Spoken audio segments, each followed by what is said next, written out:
so we can get started?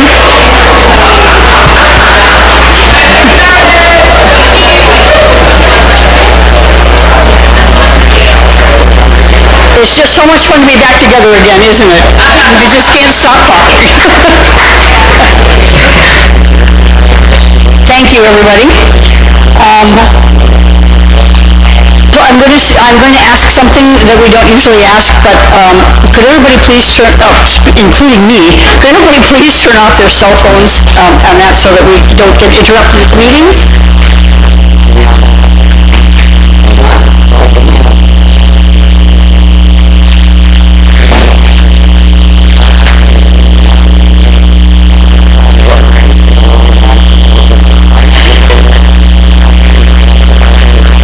Okay, everyone, airplane mode.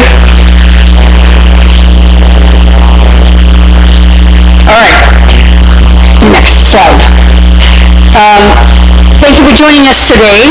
I'm Stephanie Sparks, First Vice President. As we do with every meeting, we're going to start this one with the Pledge of Allegiance.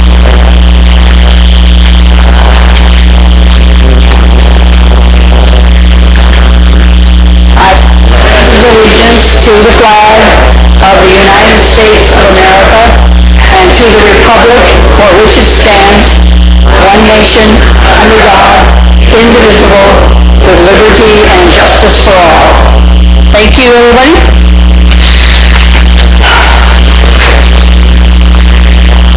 Because we are voting today, this meeting has to be an official business meeting. I'm going to do more on that in just a minute, but I also wanted to say that the minutes of the board meetings and membership meetings that need notes can be found on our website. The board has reviewed our financials, and they are also posted on the website. Visitors are always welcome at our board meetings. They are the first Monday of every month from September to May at 1 o'clock at the library. There's a draft agenda that gets posted before the meeting, with luck, before the meeting, and that often not very long before the meeting because things change. But I wanted you to know that. Excuse me. So, election. I am going to fumble my way through this. Somewhere there was wording for how one did this process, and there was a nice little script that I could use. Unfortunately, I had COVID for both of the years that I was president, so I didn't do any of that, and I can't find the words now. But I first need to, I guess, announce that Lois Bird, who is our president, has resigned for personal reasons. It has, I think, to do with a lot of stress, and her arthritis is particularly bad right now. So that's why I'm here doing the meeting today. That's not part of the election, obviously, but we are obviously looking for volunteers for that job as well. But that one would not be subject to election right now. All we would be doing is having the board appoint somebody to fill out the term, because she had one more year left on her term. The point of the election process, I think, at this point is to make sure that anyone else that might be interested in the job, other than the candidates we have, gets a chance to say, I would like to be considered for this position as well. So we are talking about two positions. The second vice president, which is currently Marilyn Simonis. Marilyn was appointed to fill an unexpired term, and now she's standing for election to be elected to a full 2-year term. And for recording secretary, Patricia Bates. And Marilyn, I could just say, Marilyn, would you stand up? I'm sure everybody knows her because she's talked a lot. But Patricia Bates, could you please stand up? Patricia has volunteered to be recording secretary. Thank you very much on that. And so, the question of the group is there anyone else who would like to volunteer to be second vice president or recording secretary, beginning January 1 of 2023 through the end of 2024. Wow. I as silent as you've been for months. Okay, hearing no other nominations, we are going to, I would like to ask for a motion to nominate Marilyn Simonis and for second vice president and Patricia Bates for recording secretary. Could somebody give me a motion? So moved. Name? Sorry. Paul Veltman. Second. Charlie Menino. Second. Paul, right here. Veltman. V-E-L-T, right? V-E-L-T-M-A-N. And a second. Any questions?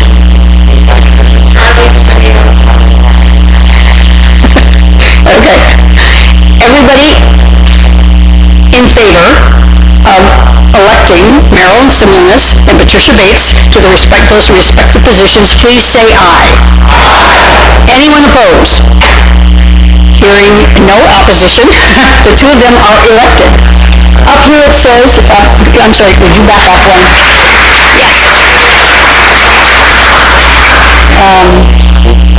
Yeah, this is why, you see, this is, I did the slides for this meeting. We were going to postpone the installation ceremony because we only confirmed with Pat yesterday and that she was willing to do this. But since we now have two candidates that we can, that have been elected, we can go ahead with an installation ceremony. And so that's what we're going to do. For those of you who are long-term members, Ethel Sanders for years and years and years did the installation ceremony. Last year, Peggy Morphew took over from Ethel, and she's going to continue that again this year. So if Marilyn and Patricia could come up, please. And Peggy, come.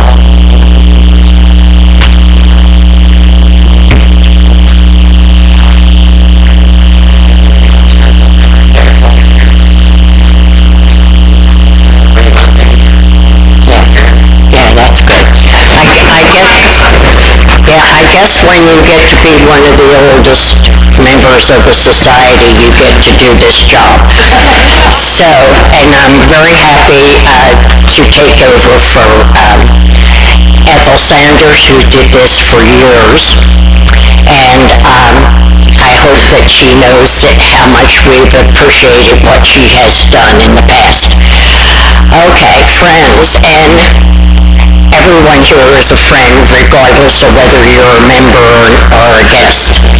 And so the members of West Valley Genealogical Society are going to elect you and have to an office and a place of service in which you have already signified your willingness to serve. Therefore, it's appropriate for you to respond to these questions. Do you accept the office to which you have been elected and promise faithfully to perform all the duties thereof? I do. Louder. Yes, ma'am. Will you endeavor to maintain the high quality of the Society's organization, program, and fellowship, ever seeking new ways to enhance and improve our life together? I will. Thank you. We can neither ask or expect any more. Now, fellow society members, you've heard your elected officers respond with commitment. You know that these gifted people cannot achieve our society goals alone. The success of any organization depends upon the membership supporting leadership. So I ask you, will you now pledge your support, confidence, encouragement, cooperation, and continued and increased involvement? If so, say, I will. I will. How about a little louder? Okay, I declare these officers duly installed to lead us in 2023 to the best year ever. Thank you.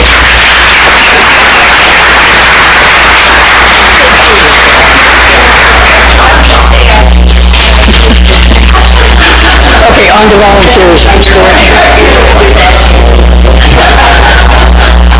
Okay, if you here last month and you saw this slide before, and so you're going to see it again until we get people to volunteer.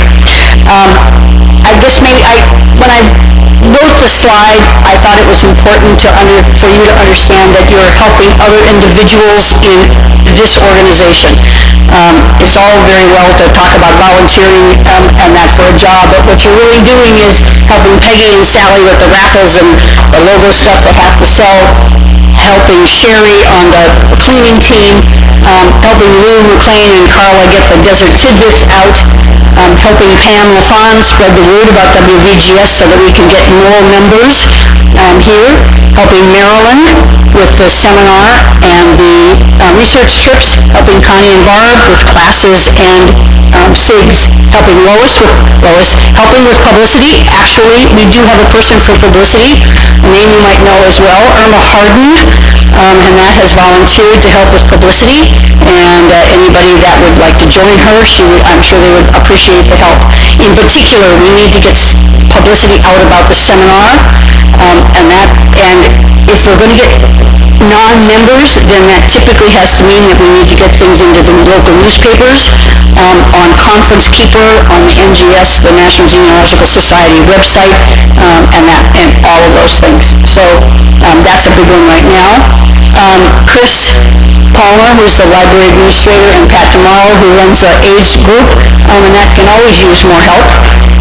There's a job called accessioning, which means that when people donate books to the library, it has to be put into the library system, and that with the right numbers and the right tags on it and get put out on the shelves. We could certainly use some more help with that. I'm in charge of the building, and we've done a lot of stuff with the building this year already, if you've been there lately, and I could always use help too. And Roger Hanneman, who runs the IT group, and that could in particular use people with some technical expertise to help. We will work with you to make your volunteer experience as rewarding for you and as useful for us as we can.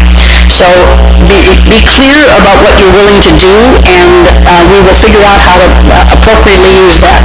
Next one, please. One of the big benefits of volunteering is that you are much more likely to find someone volunteering for WVGS who will sympathize with your inability to find your second great-grandfather in Ohio, where he's supposed to be in 1825. They will laugh with you about your tales of finding cemeteries in little towns in Wisconsin. I had a primitive GPS system once who wanted me to go off a cliff to find a cemetery. And they will celebrate along with you when you find a new cousin. So more than your family will, anyway. Next one, please. In addition to that, you might win an award, a volunteer appreciation award. If you were here last month, you saw that we changed the name of the program to honor one of our old-time volunteers who is no longer with us, Marie Biernick. So this is officially called the Marie Biernick Volunteer Appreciation Award. Next one, please. Our December award goes to someone who was born in New York City and grew up on Long Island. He attended the School of Printing, served 2 years in Vietnam, retired from the Fashion Institute of Technology in 2000. His interest in genealogy began in the 1990s when he had a cousin who put together a family tree that had so many mistakes. He had to fix them. He started volunteering for WVGS in 2011, started as the editor of Tidbits, took a hiatus, and came back again as editor of the Tidbits. And he's being honored today for his work on the 50th Anniversary Committee. Next, please. You probably all realize now that that's Charlie Menino.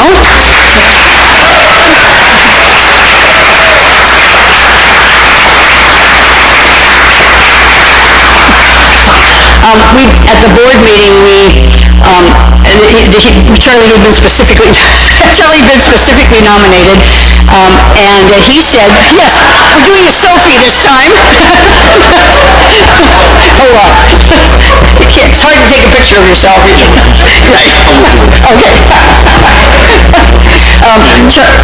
1 year in Vietnam. 1 year in Vietnam. Sorry, 1 year in Vietnam. board meeting, someone nominated Charlie for this, and we thought, and specifically for his work on the 50th anniversary celebration. We asked the rest of the committee involved in that because we could have done just the entire committee.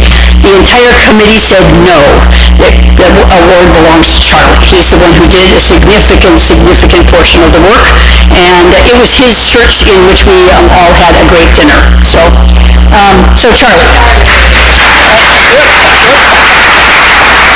Thank you for the honor.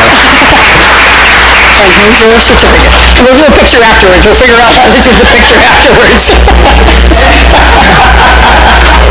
I printed the award as well. Yes.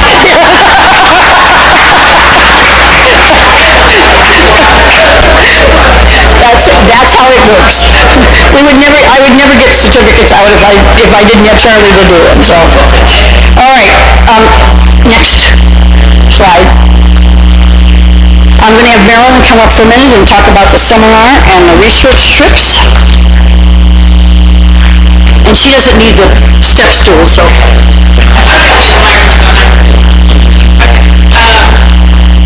Hello, everybody.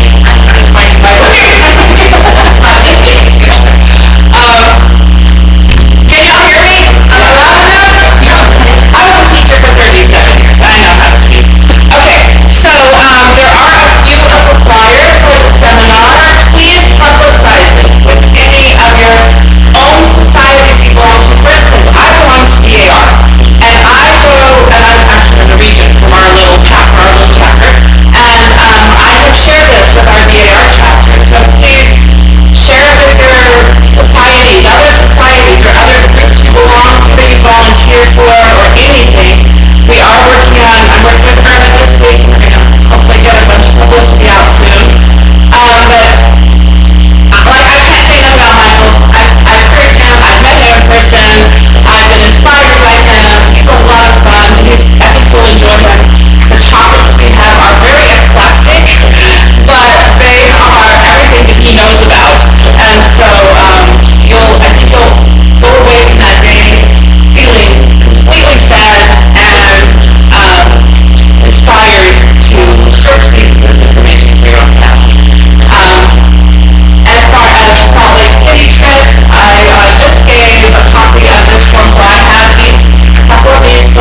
classes?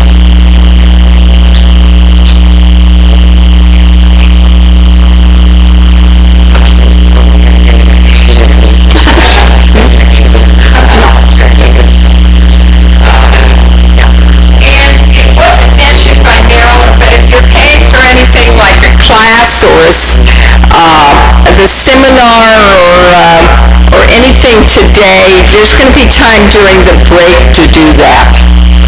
Okay, we have 4 classes coming up in January.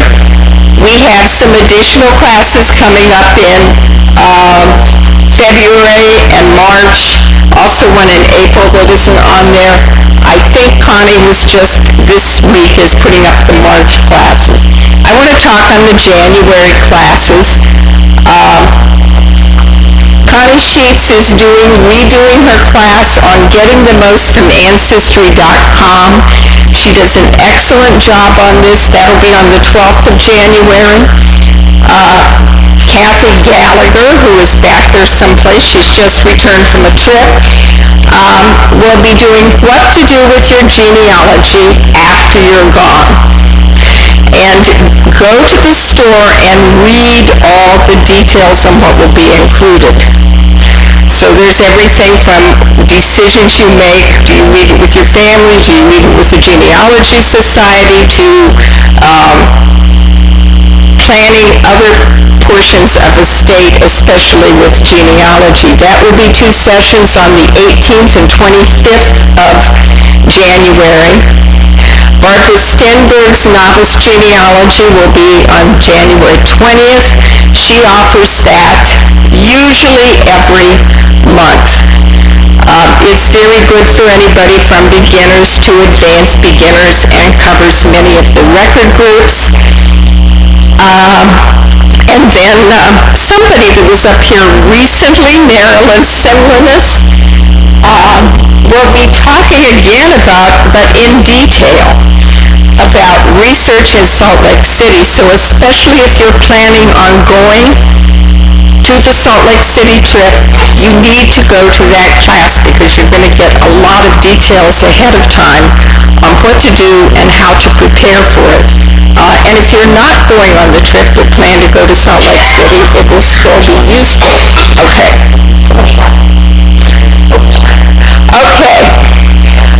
We have discontinued the New York, New Jersey, Pennsylvania, Delaware SIG. We have not, since that thing called the pandemic, had really super turnout on it. We are probably not going to revise it in that form. We may bring it back as either a monthly or a sometime SIG on 1 or 2 of the areas in there, and if anybody is interested in having an occasional continuing SIG just on the New York City area, or one on Pennsylvania Germans, particularly ancestors that came in during the 1700s. I know there are a lot of people besides myself that have background like that. Get in touch with me or any other SIG you might be interested in. We are adding a new SIG. Actually, it's a returning SIG with Lou McLean, who is a former WVGS president. We'll raise your hand in case anybody here doesn't know who you are. Lou is an adoptee herself, and this is a SIG for adoptees or for people that were raised not knowing who their biological parents are. So there are people that were never adopted, but they do not know who one or both of their biological parents are. Does that describe that right, Lou? Okay. We need facilitators for Canada. This month is the last meeting of the Canada SIG until we actually get a facilitator. Okay? So we need a facilitator for that. Yes. Okay. The facilitator is actually, they lead the group. They don't come in, they don't have to be an expert in this, they don't have to know all about Canada or all about Italy, although Peggy does for the Italian SIG. They send out a message beforehand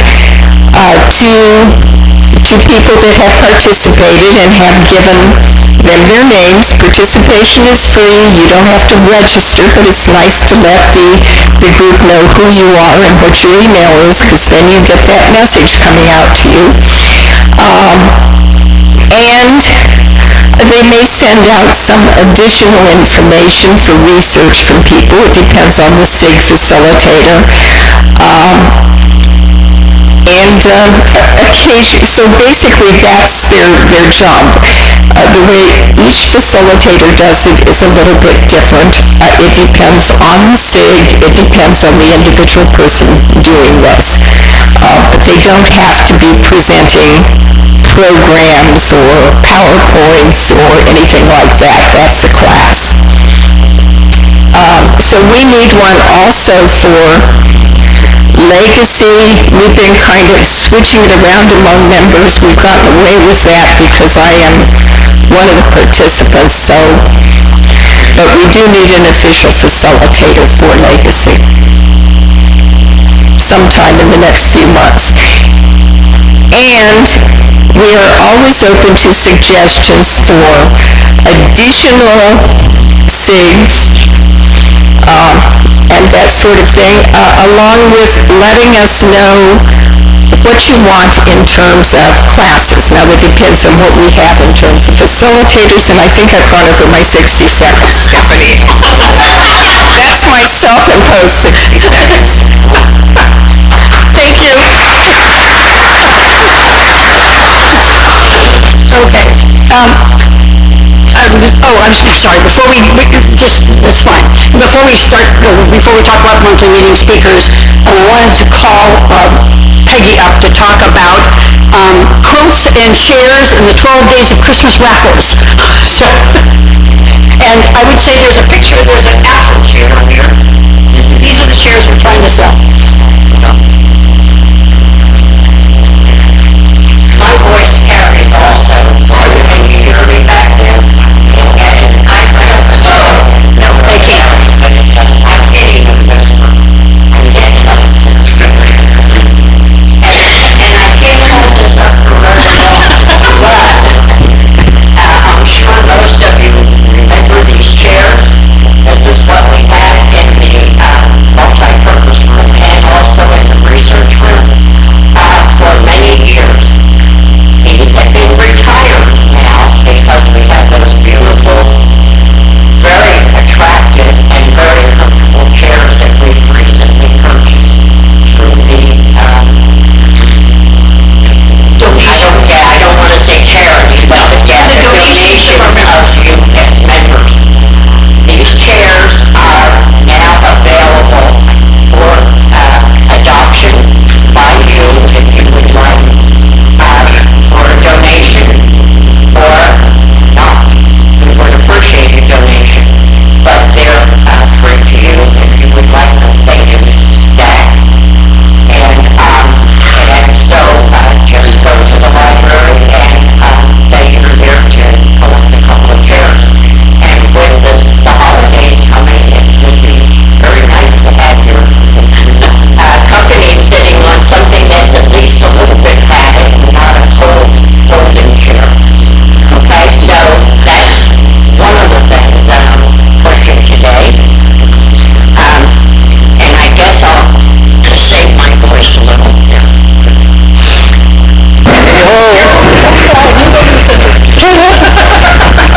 Okay.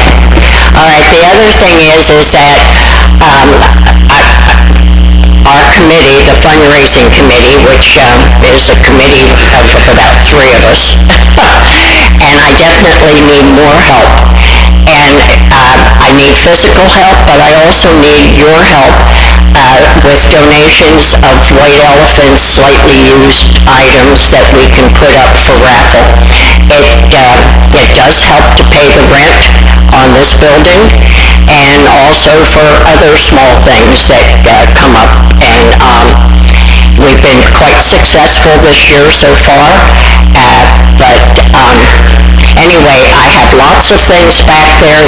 I made the mistake of deciding that the theme this month would be the 12 days of Christmas, so I had to come up with 12 gifts that would entice you to part with your money, and they're all there now. I had helpers bringing other pieces in, and so they've all arrived now. So if you have already looked at what was on the table, please have another look, because there just might be that wonderful thing that you would like to have. All of them are giftable as far as I'm concerned. I mean, it's not something that you would need to keep yourself. You could definitely give it to a friend or a neighbor or even your kids. So we would appreciate that. There's also books back there. They're all new, they're all lovely, they're all $5 each, of course. And so be sure to go back there for that too. Okay, I think I've covered it all, haven't I? Okay. Oh, yes. It's coming up on the slide. Yeah, right. Okay, next one. Monthly meeting speakers. She says, as she looks for it. Okay. Today we're having Emily Garber, who's sitting over here as our speaker, and she will be introduced officially by Barb after the break. You can see January, February, and March, and that coming up as well. I said this last month, I'll say it again. Most of you spent some time in the last 2 years in webinars. You found interesting teachers and interesting subjects. This group in this room has a particular sentiment to have people come in person all the time, but we've all been introduced to a number of good speakers on interesting subjects that are not going to come to Arizona, and so we can do a remote from here as well. If we had to bring all of those people physically to Arizona, we would be, each of these membership meetings, instead of being free, would cost what the seminar costs.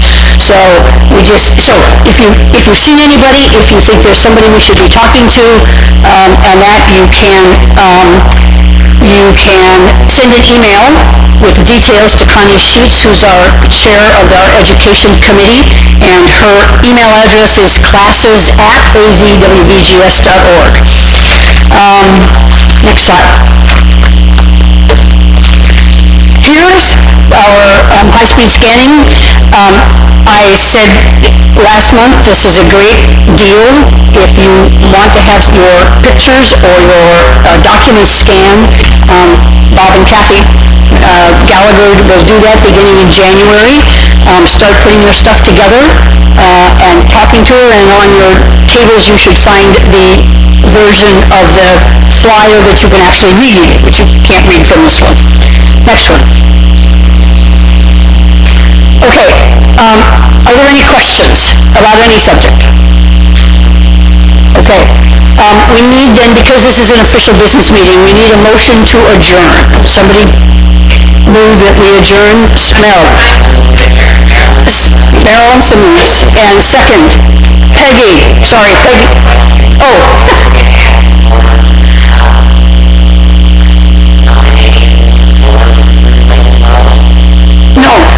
No, when a person resigns in the middle of a term, our bylaws say that the replacement is appointed by the board. So it's not an election. Next year there will be an election for president, but not right now. That's okay. So I need a second for the motion to adjourn. Barb Schroeder. All in favor, say aye. Aye. Super. Break is coming up at 10:10 10, 15 minutes on that, and then your speaker will be on. And watch the announcements. Yes?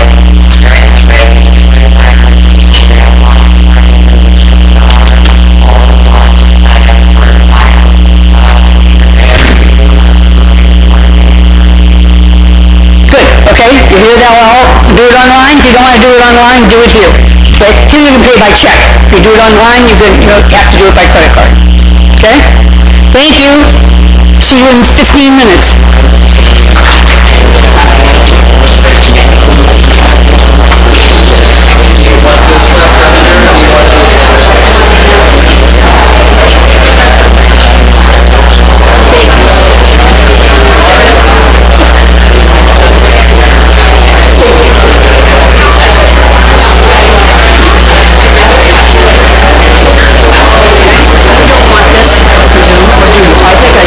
Because I'm too short. Yeah.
our seats so we can listen to our speaker?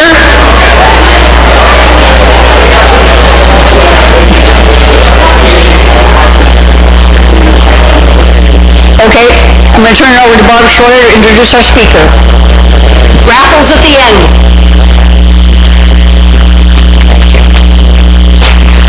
Okay, our speaker today is Emily Garber. Emily is a professional genealogist, writer, and speaker, and has been conducting family history research since 2007. She's earned a certificate from the Boston University Genealogical Research course, and that's a very important certificate. It has a lot of work involved in it. Emily specializes she's also a member of the Association of Professional Genealogists. She specializes in Jewish genealogical research and has worked with records from both Eastern European and German Jewish immigrants. She is chair for the Phoenix Jewish Genealogy Group and a board member of the Arizona Jewish Historical Society and International Association of Jewish Genealogical Societies. She is a long-term volunteer for JewishGen.org and has served in leadership roles for both the Ukraine and Romanian research divisions. Today she's going to be talking about what I think is a really important topic for furthering your genealogy research and maybe breaking down some brick walls. And that's when it takes a village, applying cluster research techniques. Emily.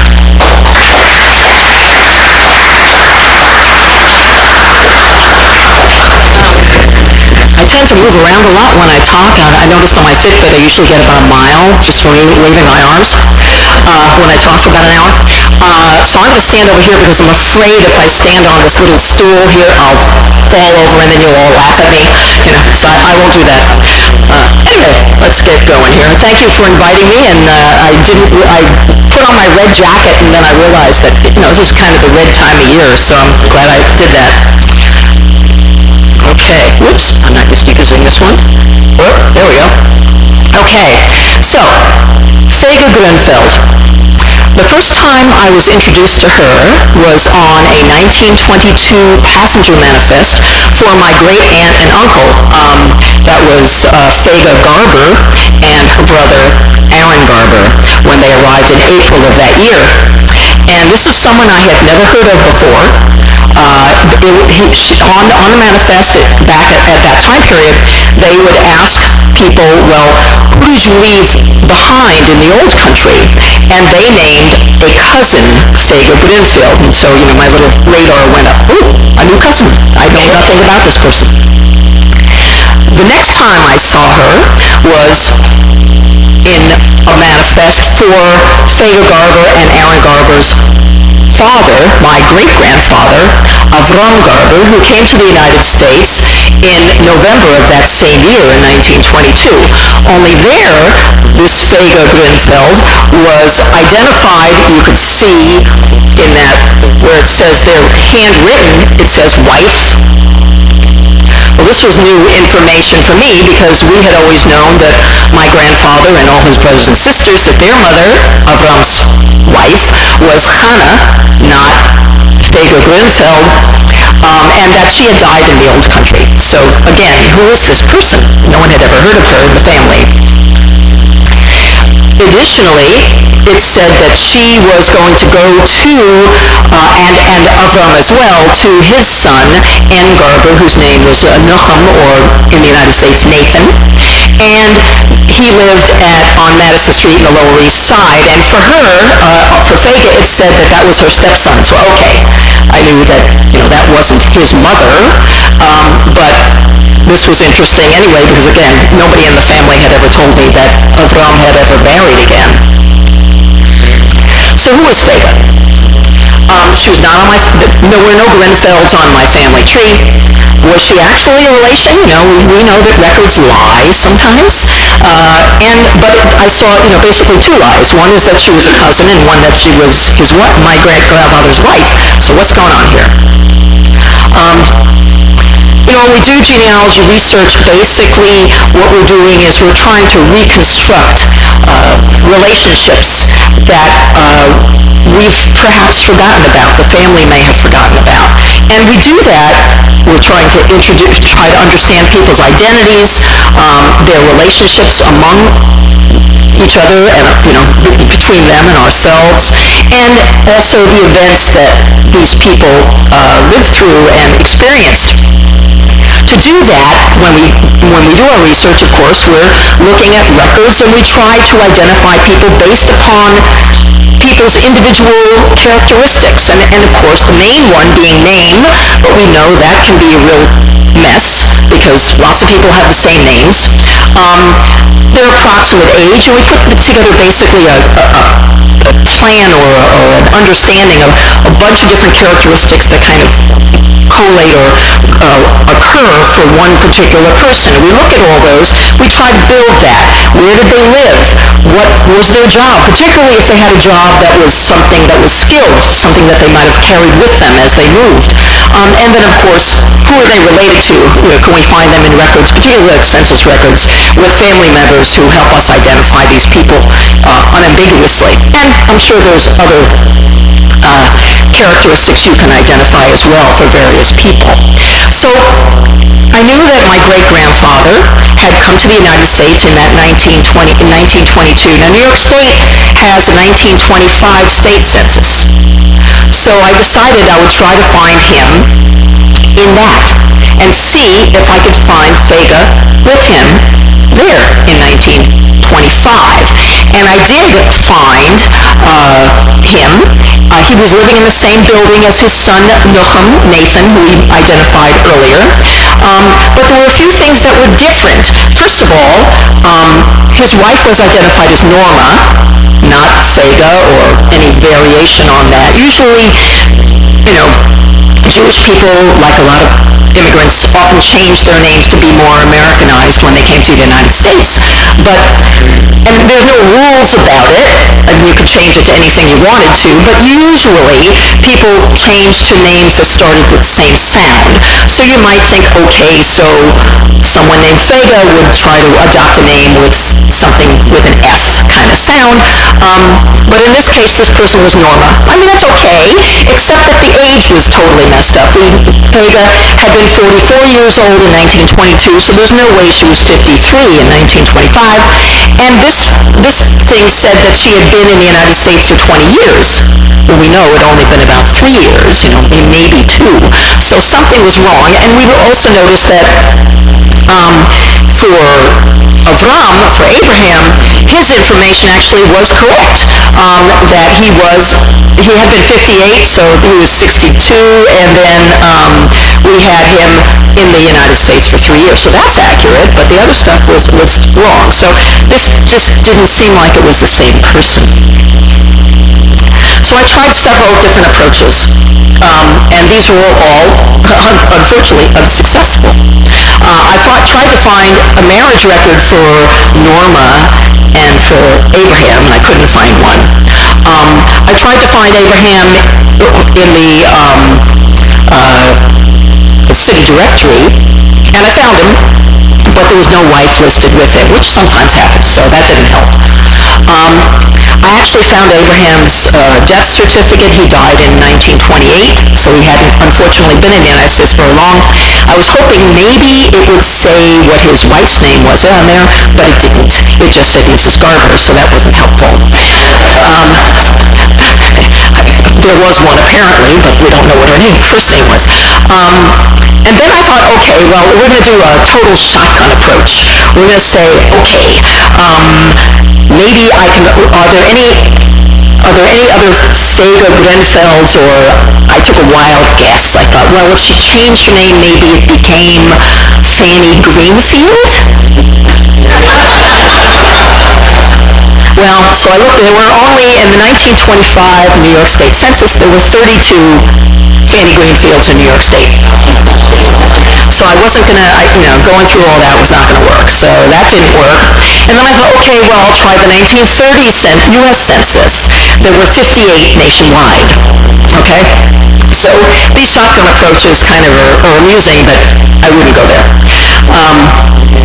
So people have said to me, well, okay, so you had this woman's manifest, you knew what her name was in the old country, you knew the town she was from because that was on the manifest.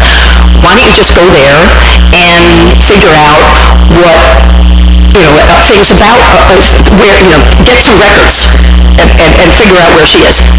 Well, unfortunately, the area in Ukraine that I'm interested in, it always seems like my family is always from the places where the records are gone. I think they specialized in that. There are no, essentially, the equivalent of Russian census records for that area, and there are no vital records that have been found at all. So I couldn't there was no easy way to just go to the old country and solve this problem. So we're lacking some we're looking for those unique characteristics for Fega, and we're lacking some. Well, we know her name, we know her age in 1922 was 44, we know her birthplace, I got that from the passenger manifest, it was a city or a town called Baranovka. We know that she was a housewife. That's not really a specialized field, unfortunately. Or maybe it is, I don't know. It's something you certainly carry with you, but something typical for women in that time period. We knew actually, because she had identified on the passenger manifest who she left behind, and she left behind her mother, whose name was Frida Liederman. Okay, well, I didn't know whether that would, her mother, whether that was Fega's maiden name. Her mother could have remarried, we don't know, but we know that at least her mother's first name was Frida. And we were looking for some close relationships in the United States, and at least so far I had not been able to deal with that because, well, first of all, I said, we know that she was a housewife, but that's not usually, and lots of women were. And I had already gone and tried to find her with near my relatives in 1925, and I had not found her. So I decided what I need to do was go towards the whole concept of cluster or collateral research. I guess I get a drink.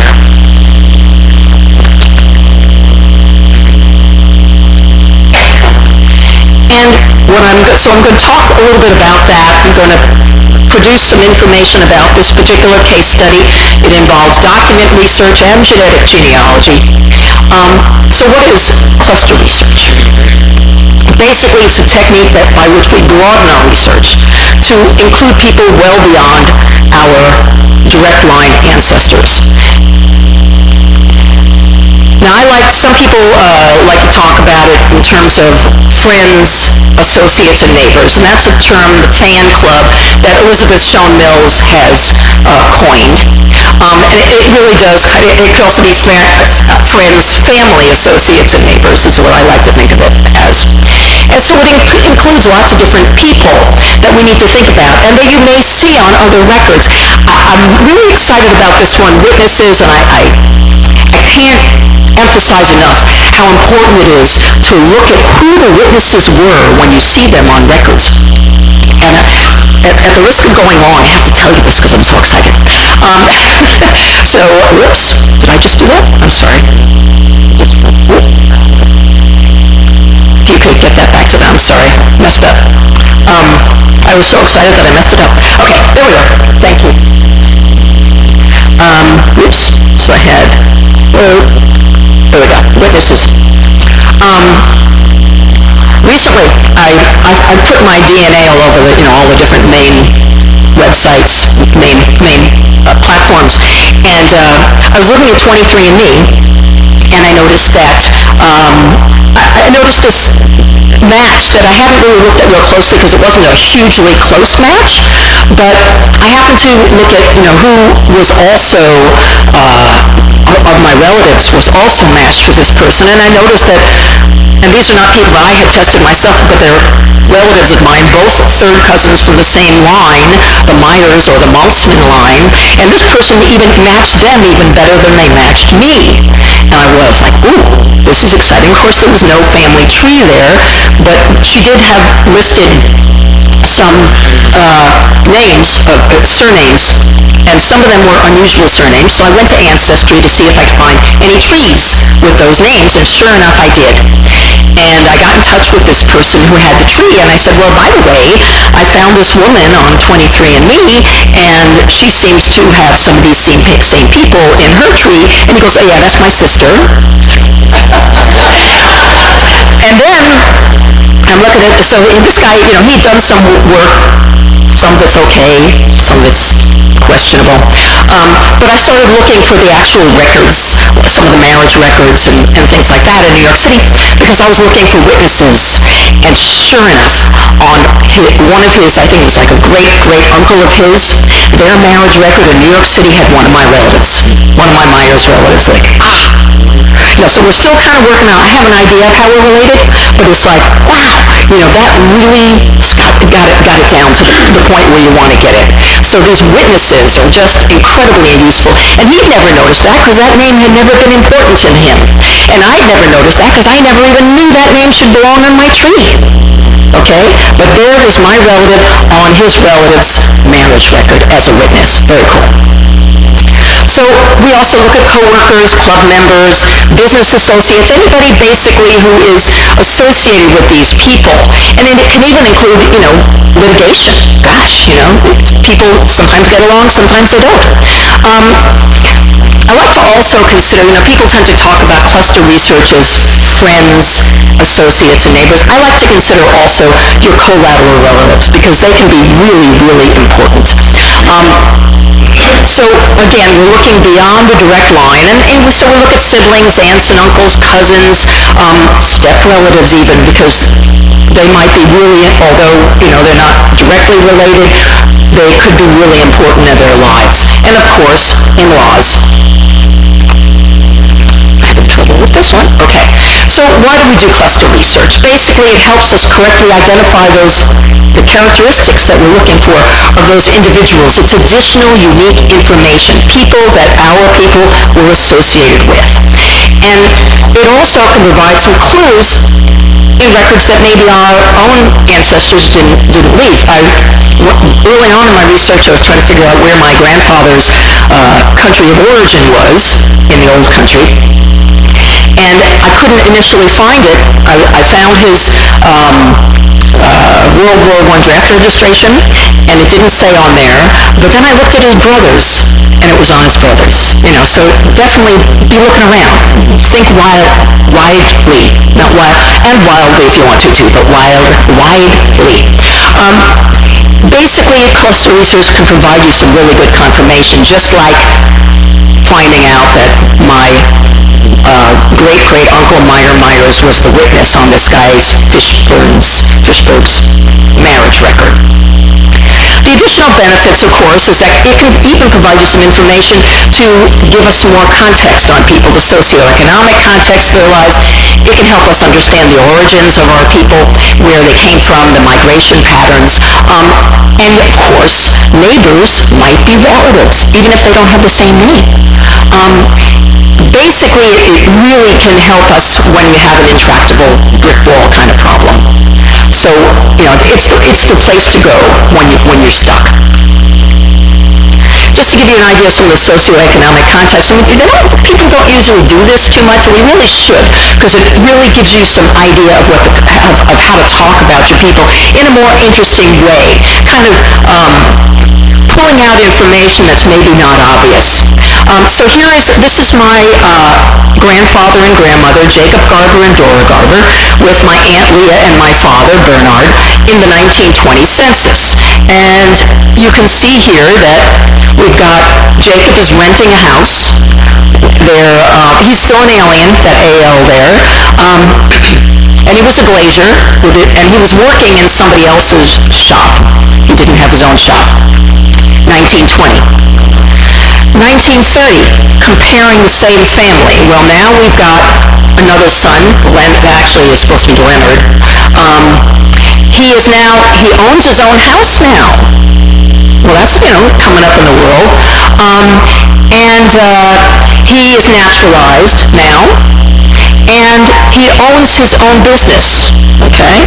So he's really come up in the world. Now, if I followed this further to the 1940 census, unfortunately, they wound up losing the house, Depression, and he actually lost his glass shop as well. So he wound up working for other people for the rest of his life and living in apartments because he still stayed in the New York City, in the Brooklyn area. Another way to look at it, this is the same couple, Jack and Dora, Jacob and Dora. In 1920, they're at 239, 241 East 105th Street in Manhattan. The very next page, they always tell you, look, 20 or 30 families, one side or the other. Well, if I had just stayed on that page, I wouldn't have noticed this, that my great-grandparents, these are Dora's parents, Isadore and Sarah Morris, were living in the same building. Okay? But it was on the next page. And then in 1930, here's Jack and Dora, or Jacob and Dora, and right next door to them is Jack's brother, Max. They owned the house right next door in Brooklyn. Very cool. So I decided I would do like a little socioeconomic study, and I looked at the difference 20 families before and after both families or that family in the 1920 and the 1930 census, and then kind of just quickly did just a little analysis. So in 1920, the entire neighborhood was all multifamily dwellings, in other words, apartment houses. In 1930, they lived in a neighborhood that was all 1- and 2-family homes. 100% of the people were renting in 1920. In the new neighborhood, 63% owned their own homes. So you can see a real jump in their socioeconomic class. The heads of household in 1920, 93% of them were immigrants. In 1930, 73. So they're kind of moving out into the more Americanized milieu, if you will. 73% in the neighborhood were Jews from Eastern Europe, and only 47%, a much more mixed neighborhood in 1930. 17% owned their own businesses in 1920, and a whopping 31% in 1931. So you could see, we're seeing a trend in this, at least in that 10-year period, which is kind of fun, because then when you start writing up the stuff, it's not just big acts, okay? You can say, this is how these people were living, and this is the kind of people they were living among. Okay, so we're going to jump into our case study right now, and I'm not going to spend a whole lot of time on research planning, except to say these are the kind of steps that we all do, regardless of what research field you're in. You start out determining your research focus, like what we see at the top here. Then we identify the information we know. We set some objectives. We conduct our research, and then we see how well we've done our research and whether we've been able to answer that question that we started asking. There's lots of different people do different kinds of research planning. Some people have 4 steps, some people have 5 steps, but it's all very much the same kind of stuff. So let's jump into our Fager-Grinfield question here. We're going to determine our research goal, and the reason why we do that is makes our research on complex questions much more easy to handle, much more manageable. Someone once said to me, well, I don't like to do these set research questions because I just want to know everything there is to know about my great-grandmother. And I said, I don't have a problem with that. I want to know everything there is to know about my great-grandmother. But the problem I have is, what are you going to do first? Okay? This allows you to identify what it is you want to do first, what you're going to attack first. Ask who is the target of your research, who you're going to study, and what you want to know specifically in this research segment about this person. So my question was, who were the parents of Fager-Grinfield, age 44, of Baranovka, who arrived in New York on the 10th of November 1922 on the SS Aquitania? I was trying to identify her very distinctly so you couldn't mistake her with anybody else, since we already know there's like 58 Fanny Greenfields throughout the United States, right? We want to know just about this one. how was she, and then I had my ancillary question, which was really the bottom line, is how was she related, if at all, to Avram Garber? My hope was that once I got her parents' names, that it would, become clear.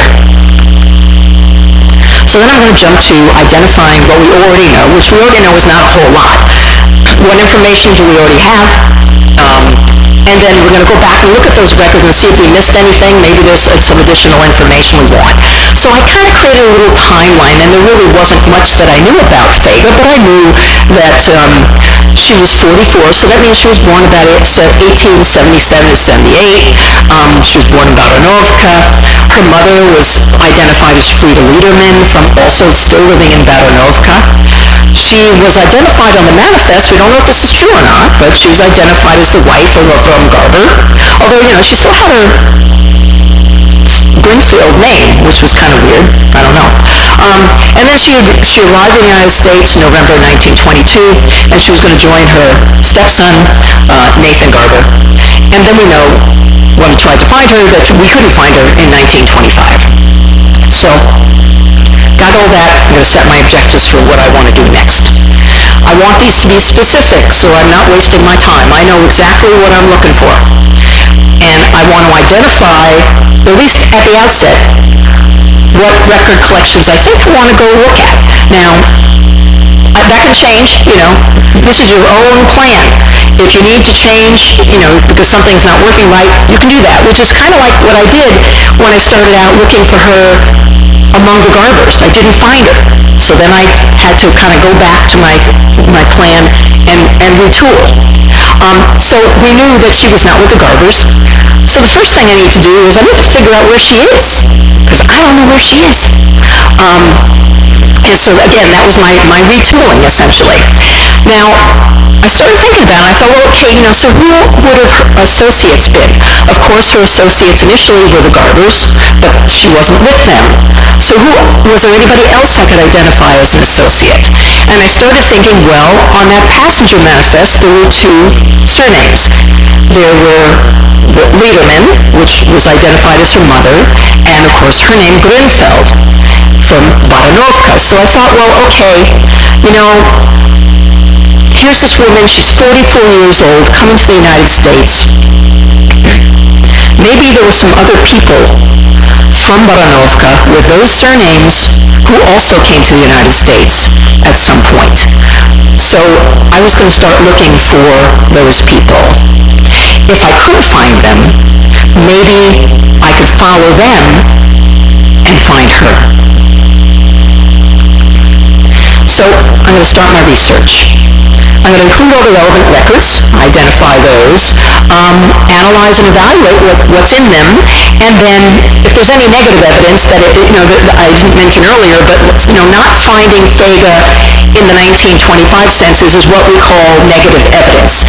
It's not that I didn't find her at all, it's that not finding her where I expected her is helpful for my research, because I know what I need to do. It helps me figure out what I need to do next.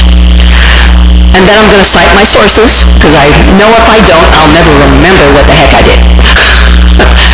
Okay, so I started out using stevemorse.org. How many of you are familiar with that? Yeah, if you've done any research, particularly in New York City, although it's not even just New York, it goes for every place. If you've done any census research, it's really, really helpful, because he's got some tools that allow you to find census records by address. So if you have an address for somebody, you haven't been able to find them in a particular census record, you can look them up by address in practically any city. And you can do that through Steve Morse. But he also has some really wonderful tools for looking up passenger manifests as well as naturalization records, and it's a huge, huge site. So I decided to go to the Gold Forum, which is his main forum for looking up passenger manifests at Ellis Island. And I decided to search the manifests for Liederman and Greenfield from the town of Baranovka. And when I did that, I found two teenagers who'd come about a year before Fega Grünfeld. They were Leah and Raya Grünfeld. And when I looked at who they said they left behind in 1921, they said they left behind their mother, Fega Greenfield. Like, oh, well, that was too good. But I started thinking, okay, remember those 58 Fanny Greenfields? It doesn't necessarily mean that this was their mother, okay? I needed to prove that. But that's interesting, okay? So I've got these two girls, the only Greenfields from Baranovka that I've found, at least the ones coming through Ellis Island, and they're saying they had a mother whose name was Fega. So I decided I needed to follow Leah and Raya. And what they did was, of course, they said on these passenger manifests in 1921, not only who they left behind, but who they were going to in the United States. And they were going to two different people for some reason, even though they were sisters. Raya was going to her uncle, or their uncle, Charles Grenfell in Paintsville, Kentucky. And Leah was going to her uncle, Harry Grenfell in Lexington, Kentucky. Now this was just like, whoa, okay, so I'd never done, most of my family is all in New York. So Kentucky was like, deer in the headlights. What am I doing here? What are they doing here? What's going on? But I decided I needed to follow these people. So this was 1921, so I thought, okay, so can I find Charles and Harry in a 1920 census in either of those locations? And so I looked, and sure enough, remember I talked about it makes sense that her name became Greenfield? Of course. You don't always guess right, don't count on guesses, but in this case, Charles and Flora Greenfield were in Paintsville, Kentucky, and Harry and Sophie Greenfield were in Lexington, Kentucky. So I looked at them, and again, I was thinking, what the heck are these people doing in these small Paintsville? What is this? So I found Charles, and I was wondering, how did he even get there? What was he doing there? And I'm still not sure, but I found out as I started studying Charles a little bit, and he married Flora Albert in 1909 in Ashland, Kentucky, which is about 60 miles north of Paintsville. So I found them, the couple, in 1910 census in Ashland, but I also found, interestingly, that Flora's parents were also in Ashland, so she just wasn't an immigrant there all by herself.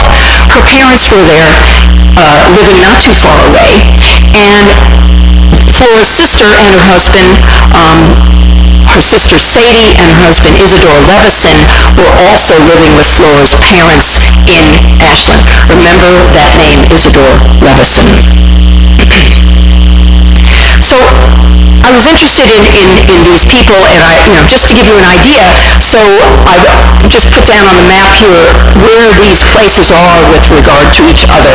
So you see Cincinnati on the top of your map there, and then we've got Lexington about 60 miles south, and we have Ashland to the east and Paintsville as well. So you can see that even though Cincinnati, the line between this Ohio and Kentucky, of course, is the river there, so it's not that far. So, of course, we have the problem of 10 years between census records in Kentucky. So I wanted to see if I could find, and we were talking about some Raya and Leah arriving in 1921, so that would be a long time to wait to try to find them in 1930. So I thought, well, maybe I can find them in a city directory. And there are no Paintsville directories online, but I did find Ashland directories on Ancestry. Now, before I talk about that, I want to say that at the time, this was early on in my research, if I were to do this over again, I would probably call and see if I can find a library in Paintsville and asked the librarian to look up any city directories they had for the period that I was interested. I've done that since, and librarians, particularly in these small towns, they love to talk to you, and they love to help. And they do it for free. Even better. And sometimes, I have taken to making donations when something is really helpful. But anyway, in this case, I got really lucky, and I found that there was an Ashland directory, or actually several Ashland directories on Ancestry. And lucky, and for me, there was a 1922 to 1923 city directory for Ashland, and there was Ray Greenfield, Miss Ray Greenfield. She was a student living at 115 and a half West Greenup Avenue. Now that struck me as interesting. There were no other Greenfields in Ashland. Okay, so she's alone in this directory. She's a student. Well, she can't be, what? How could she be really, what's going on here? So luckily, in this directory, at the back of it, they had the thing where you can look things up by street address. And I did. And guess who was that? Isadora Levison. Okay, so she was living apparently with Flora, let's see, we got Flora Albert Greenfield's brother-in-law. Okay, so we're getting a little bit far afield here, but isn't it nice that I was curious and did enough research to figure out that, because if I had just looked at this and said Isadora Levison without knowing anything about Flora Albert and her family, I wouldn't have known what I was looking at. But because I had done that legwork, essentially, or what my fingers did the walking or whatever, I knew when I saw that name that this was important. So basically, for some reason, maybe by that time, I don't know, maybe by that time Charles and Flora had left Ashland and decided that schools were better for Raya or Ray to stay in Ashland. I don't know, but apparently she was living with sort of a shirt-tail relative, essentially. So then I looked at Harry Greenfield, and he was in he was in Lexington. Now, what was interesting about Harry, I'm not going to give you a whole lot of information about him, except to say that I started looking at newspapers, and between about 1909 and 1923, he was in the newspaper like 60 times. This guy loved being in the newspaper. And one of the newspaper articles I found was this one. And it said, he was walking down the street because he was heading to the mayor's office to get the mayor to sign off on basically saying that he was an upstanding citizen because he wanted to get naturalized. But it said in this thing, he said, at the very last sentence there, he says he's been in the United States for 15 years and he resided in Cincinnati before he moved to Lexington. Oh, okay, we know Cincinnati's not, that's a bigger city. That makes a little bit more sense as to why somebody from Europe, would come to the United States. I still don't know why they went to Cincinnati, but I looked at that and I thought, okay, maybe that's another place to look. And so I did. So I thought, can I find any of these Greenfields in Cincinnati? And I looked in the 1930 census, and I found actually 2 different Fanny Greenfields in Cincinnati, 2 out of the 58. But this one was the one that had a lot more of her individual characteristics that matched the person I was looking for. The first is that she was about the right age, and she was living with Ray Greenfield, her daughter, also a Robert, who I'd never heard of before, but that's interesting. But she had a daughter named Ray. Okay, that's cool.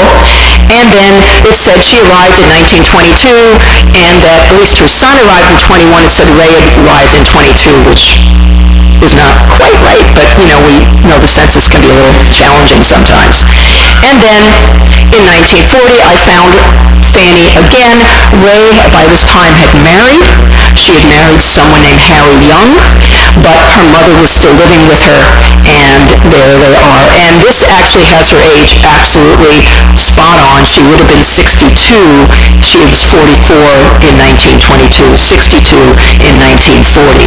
So this seemed to be the right person, but I still needed to make sure. And sure enough, I found her death certificate in 1942. and she was still at that same home, living with her daughter Ray. Her parents were Levi and Frida Liederman.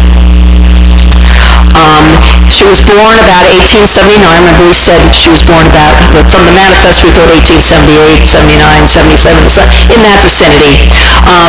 And this said she was the widow of Sheldon.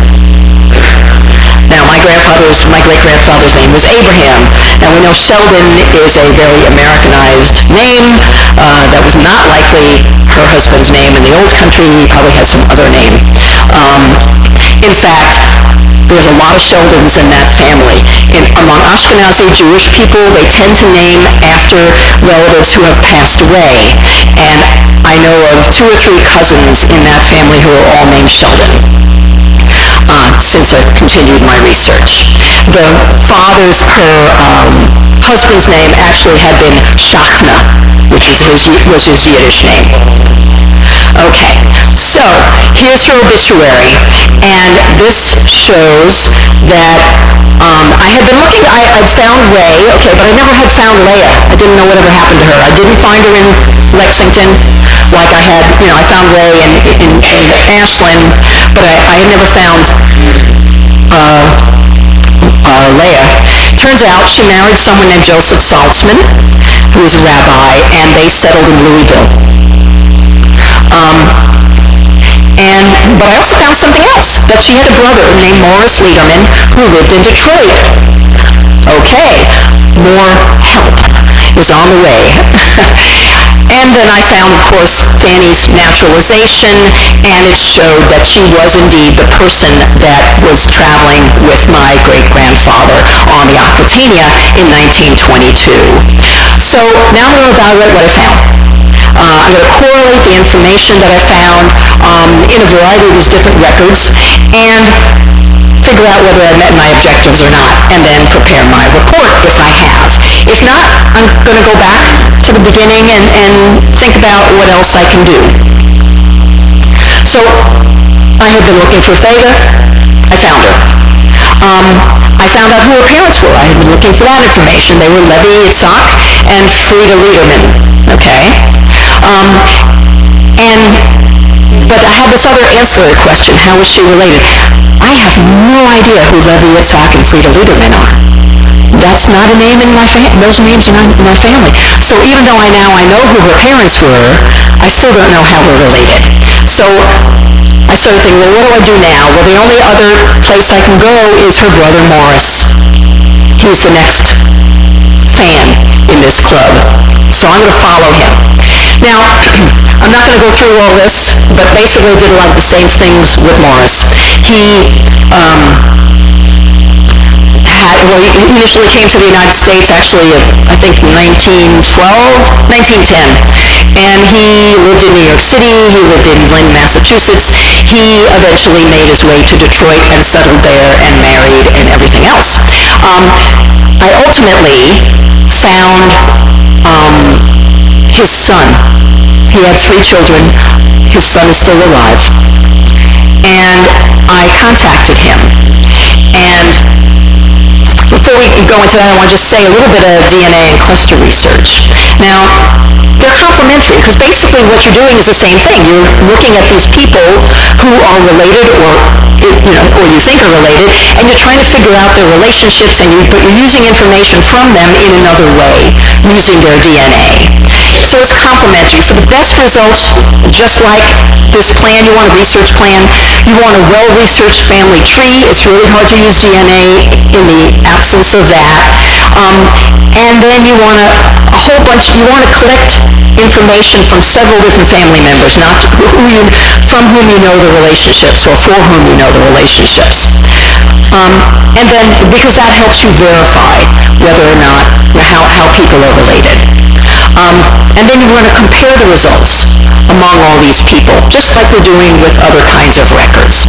So I looked at this situation and I said, well, which tests should I use? Because I had contacted this person, Morris's son, and he said I said to him, have you ever heard of any of the Garbers in your family? And he said, no. But I said, well, I think we're related somehow. And he said, well, how can we solve this? And I said, through DNA. And he said, okay. And I was like shocked. It was way too easy. He was a really nice guy. So I thought, well, which test do I do? So I didn't know which part of my family, of the Garber family, this guy could be related to. If Levi Yitzhak Liederman could possibly be related to Avraham Garber, my great-grandfather, that was a possibility. We don't know. Or could Fega's mother be the relation to my great-grandfather? We don't know. So I thought, well, okay, I could use autosomal DNA that would tell me at least if there is a relationship at all, and maybe how close the relationship is. Or I could use Y-DNA if I think that Avram somehow is related to Levi Yitzhak Liederman, although they have different last names. Go figure.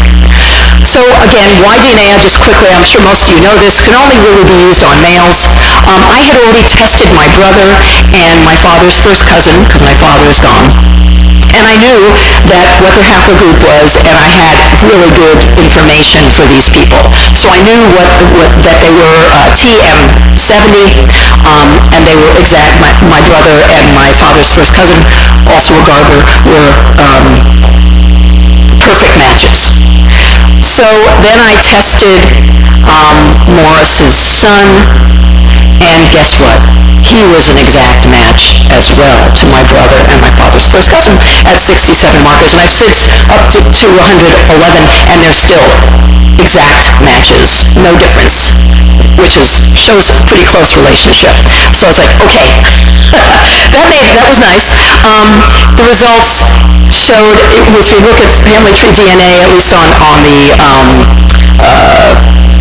at 67 markers, that showed that there was a 90% chance that we were related within the last 4 generations, and I would say it's definitely less than that.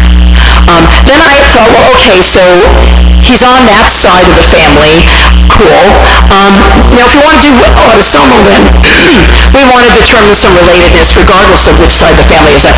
In the Jewish people, there's a lot of what we call endogamy. They tend to marry within the tribe. So I couldn't really rule out that we weren't also related to Levi Yitzhak's, to Frieda Liederman's side of the family, but I knew for sure we were definitely related on the father's side. So when I did that as well, Morris's son was predicted to be a first or third cousin to me, so that's pretty close. That's pretty good. It was based on shared material. Now, I had already tested a bunch of different cousins, and so I had all these, here's me, my brother, one of my second cousins, 2 of my first cousins, and another second cousin. It already tested us. We're all in the same generation. I'd also, as I mentioned, tested my father's first cousin and his sister. So I had a generation back, which was cool. And so I was trying to figure out, okay, so I kind of put him on this same level, but we really didn't know. At this point, I knew who his father was, Morris's father was. I didn't know who Levi Yitzhak's parents were. And I did know Abraham's father was Mordechai, and Mordechai's father was Yitzhak Leib. So we had that. So the question is, are these predictions of, first, third cousin with me, is that kind of within the ballpark of what we're thinking? I think it is, but the way to tell is to look at, the whole realm of centimorgans, how much DNA we share. And so I looked at that, and you can see it's just all over the park. So for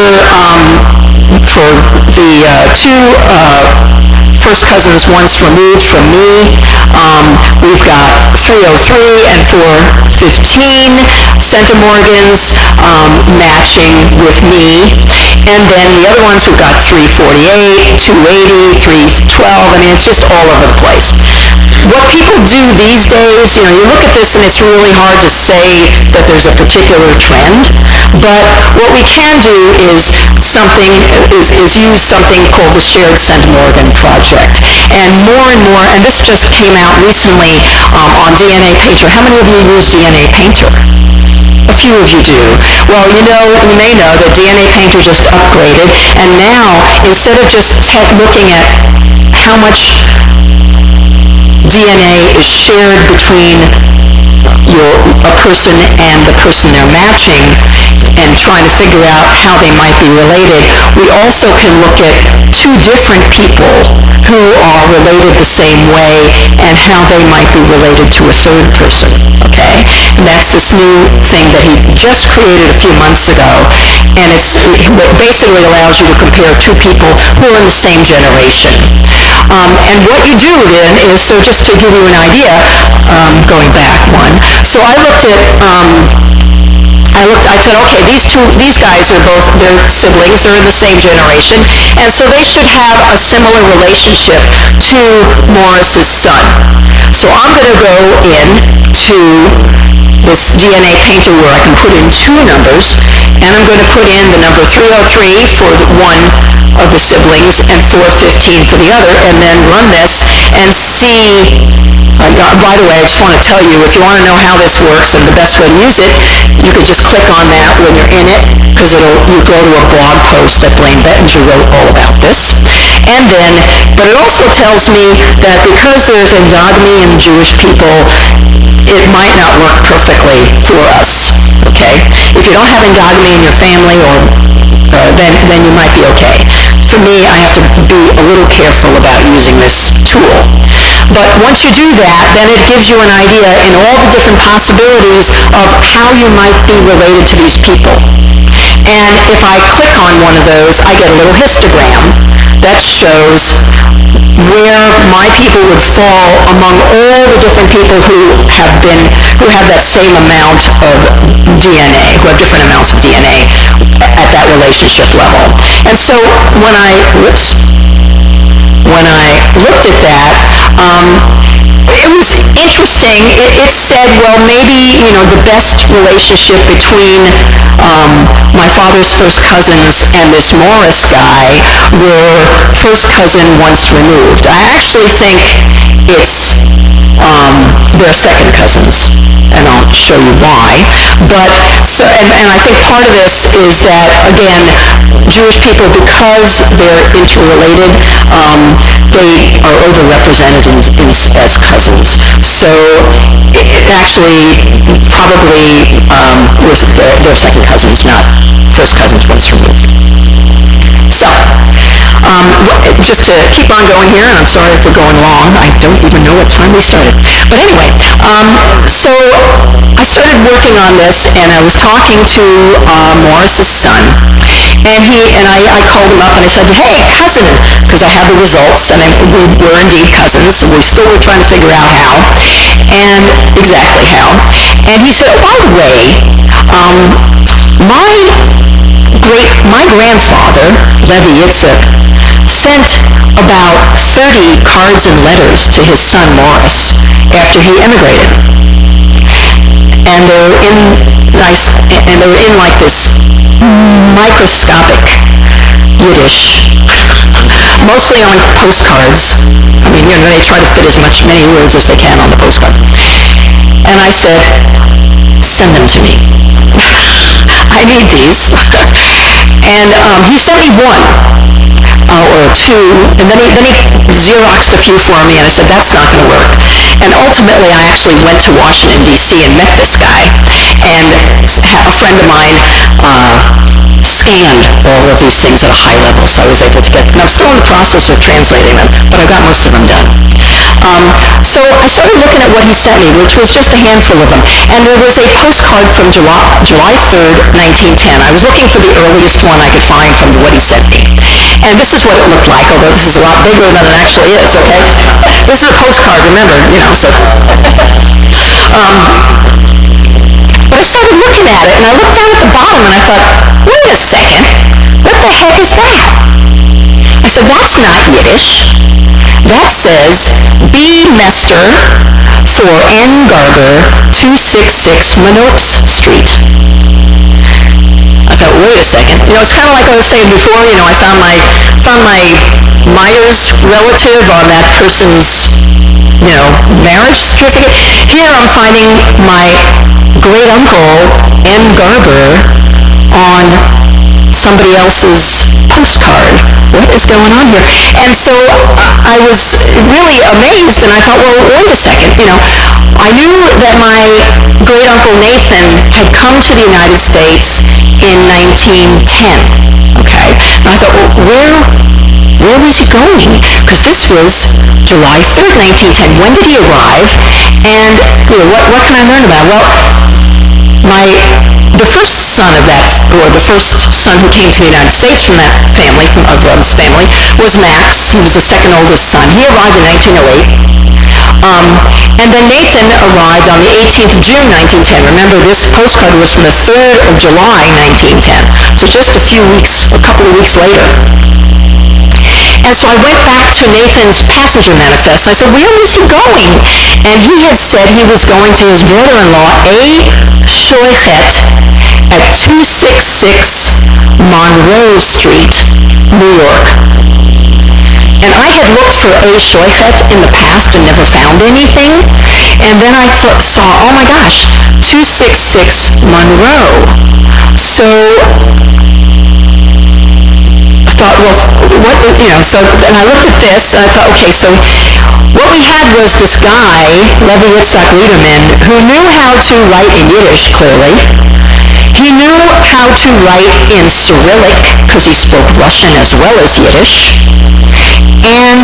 But maybe he wasn't so good at writing in our alphabet, okay?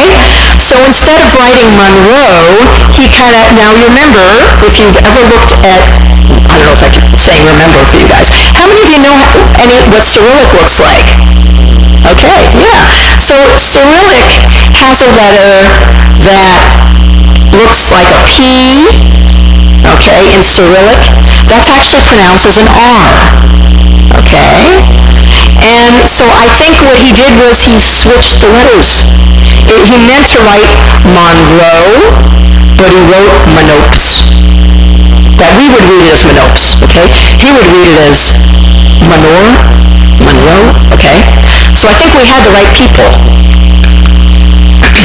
So I thought, okay, I need to get this postcard translated. I'm not going to read the whole thing, except to point out that at the top he says, apparently this card he actually wrote to someone who I think is his brother-in-law. This is Levi Yitzhak, Morris's father, writing to his brother-in-law, so it would have been Frieda Liederman's brother, who is already in New York City, and he's saying, I'm sending my youngest son to the New World, to America. Please take care of him. By the way, two of my brother, Avraham Abba Garber's sons, are already in New York. Their names are Nocham, Nathan, and Mordechai, Max. Okay? And get them all together when Morris gets there, or he called him Moshe. When he gets there and help him, get acclimated to the new world. And then he gave the address at the bottom. He said that's where Nathan is staying at 266 Minopes. So I was like, all right. So in this letter, he actually says, my brother, Avraham Abba, which was my great-grandfather's Hebrew name. So we've solved the mystery. Levi Yitzhak and Frieda were Freda Grunenfeld's and Morris Liederman's parents. We know that. Levi Yitzhak and Avraham Abba, my great-grandfather, were brothers. And we know from Y-DNA they were full brothers. Okay? And therefore, we know that Freda Grunenfeld, who we were looking for, was Avram's niece, and Morris Liederman was his nephew. Okay? So we can say this is kind of what the tree looked like, and that, in fact, we could say that Levi Yitzhak Liederman and Avraham Abba were brothers. They were both children of Mordechai and grandchildren of someone named Yitzhak Leib. But there are some other questions, but here's some pictures. You can see, I don't know if you, with the beards, it's hard to know if there's any resemblance or not, but they look alike, right? And there's Morris and Fanny Greenfield. So, I have to say there was a family story. There was a story in my family that the name, our surname, Garber, had been something else in the old country, but it wasn't changed when they came to the United States. It was changed in Russia, okay? And they said it was because they were trying to avoid military conscription. Lots of Jewish people have this story. I don't know if it's true or not. The name that I heard the story from my father, and I heard it from my uncle, and I heard it from one of my father's first cousins. The only one who had more information was my father's first cousin, and she said, oh, and by the way, the original name was Uchenik. Okay? Whatever. And then there were four brothers. It's one of these four brothers stories. Lots of them have, four brother stories. In this case, there was one brother, all the brothers were named Uchenik. One kept the name, one changed the name to Garber. She said one changed the name to Lehman. And I'm thinking maybe that was a game of telephone. Maybe the name got changed to Liederman. Actually, not Lehman. And then one changed the name to Resnick. Now, Resnick's a fairly common name. I can't just, again, it's kind of like one of those Greenfield kind of things. I can't find that name. But what do we know about context in this case? We know that Jewish people in the Russian Empire probably didn't settle on names. They didn't have to take a name till about 1820, and we know in the area that they were from, actually, a lot of people didn't even settle on names till about 1850. The funny thing is that the Russian authorities kept on passing new edicts saying, Jews, you need to take names and keep them, and pass them down to your children. And then, 10 years later, they would say, Jews, we meant that. And then they would say it again 20 years later. And they kept on saying that, but I guess people kept on changing their names. So the question is, what process did Jewish people use to adopt names in the old country? And that's still a question. There's some recent archival work that says that, although Jews had the stories saying they changed their names because they were trying to hide from the military authorities, there's recent archival work that says, well, not all Jews were trying to get out of the military. There were some who served very honorably in the Russian military. So I don't know whether that would apply to my family or not. And then the other thing is that one of the stories is that the way they changed their name is they got adopted, supposedly, by another family. Okay? So maybe they were all the Uchenik guys, and they found a family with a name who had a Garber, who didn't have a son. Only sons wouldn't get drafted because they need to be kept to take care of their parents. So they said, okay, you don't have a son, you take this son. And then supposedly they'd have the name Garber because they got adopted by the Garber family. Well, there were rules in the Russian Empire that said you couldn't, Jewish people, you had to stay with the name you were born with. So, whether or not this is true or not, I don't know. But what we do know, so there's all these kind of things flying around, and I'm still not sure the reasons why we have a Liederman and a Garber, two full brothers, with different last names. I don't know. But we do know, certainly, that there were a lot of fans for this project, and the ones in yellow are the ones that were my DNA fans, okay? The ones in orange were all the ones that I had other records for, okay? So we really went widely, including, over to the Alberts and the Levisons and to Avram and to Levi Yitzhak, to letters, to a whole bunch of different ways of doing things. Now, a lot of us, when we're doing DNA, we use this survey that Blaine Bettinger has used to try to figure out if you have a relationship about how much DNA should you share. Because of endogamy, it's a little bit squirrely for Jewish people, for Ashkenazi Jewish people. There's a woman named Lara Diamond who's been doing a similar kind of project, and what they do find is that there is a little bit, Jews do tend to share a little bit more DNA with each other at different levels of relationships, although not so much at the closer levels. But even on what Lara has found so far, she says that at the second cousin once removed level, people average about 171 centimorgans and vary between 0 and 446. You could see that my people are at the higher end of that. And it's true also at the second cousin level, that at least the two siblings that I tested at 303 and 415 are a little higher than Lara's 280 for second cousins. So, but we know from the other records that that's the relationship that we have. So, cluster research, basically we do this because we've gotten to a point in our research where we can't go any further and we need to broaden out and see what else might possibly be there. In short, it's one of the most effective ways that we can follow our ancestors, particularly when we've bumped up against a wall. You may wind up exhausting the evidence for a particular ancestor, but it's very, very difficult to exhaust the fan club. Thank you.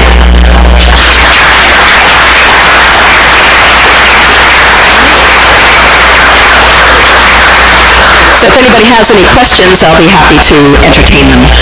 Oh boy, one all the way back there. Shout.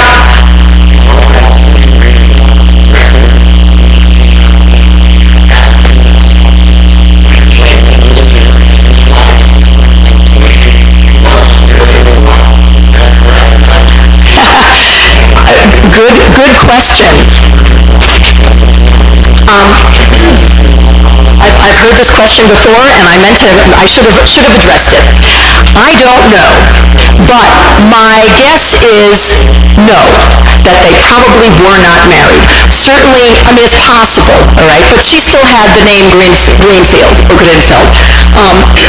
which was her married name from her first husband, Shalom Shachta, who, by the way, I found out that he was killed in a pogrom in about 1919, 1920. So she was a widow, and at some, she decided to come to the United States. Now, at that time, single women or unattached women coming to the United States would have been held for someone to come essentially and vouch for them that they wouldn't become a public charge, all right? So it's possible that this statement that she was a wife was just a convenience or a statement of convenience. It could have been a marriage of convenience, that maybe they thought this would help them and help her get into the country if she could say, that she was related to Abraham, and Abraham had children, at least 2 or 3 children already in the United States. I do not know. Again, I can't go back to the old country and find any marriage records. My gut feeling is probably not, but I will also say that if this was subterfuge, it didn't work because they were held anyway pending someone picking them up, the children, Nathan and Max coming and getting them and vouching for them. So yeah, good question. Anything else? Yeah. Oh, SteveMorse.org. If you Google, I may not have put it on your, I'm sorry if I didn't put it on there. Is it on there or no? Oh, it is on there. Okay, so it should be in the handout. But if you can't find it, just Google Steve Morse One Step or SteveMorse.org. Make sure it's .org, because if it's .com, you get some rock and rollers website, and you'll know immediately it's not your genealogy website. So it's .org rather than .com. SteveMorse.org. Oh, well, he's got lots of different tools on it. he's got tools for basically better search tools for finding passenger manifests, for finding naturalization, for finding birth records. He's got tools where if you want to write a name in Cyrillic, it'll transliterate it for you. He's got tools that help you. The one that I use probably the most is the one for the census. So if you're looking for somebody in the census and you try Ancestry and MyHeritage and wherever, Family Search, and you can't find it by searching on someone's name, but you have an idea of where they might have lived, you can search using Steve Morse by addresses in different census records. It'll give you the enumeration district, and then you could go through the enumeration district and try to find that address and see if you can find them by address, which is just hugely powerful. I use that all the time. So, and he's got, I would say, probably more than 100 different tools on that website, so I can't even begin to explain all the tools that are on there. It's fun to look at and play with. Yeah, anything else? We have time for one more really quick question, and then I guess we have to go to the raffle. Okay. Anybody have one more quick question? Well, thank you so much. And everybody have good health and have a wonderful holiday, wonderful Christmas and New Year's. Thank you so much. That was wonderful.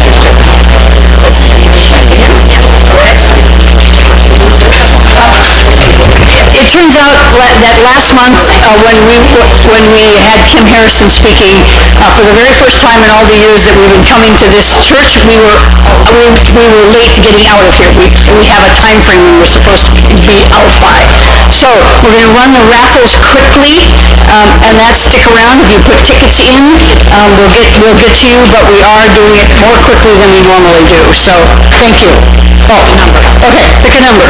What is this for? Gifts back there by Jill. Okay, Jill, this is for And get it, and go quickly and pick your gift. 5443747. Go see Jill.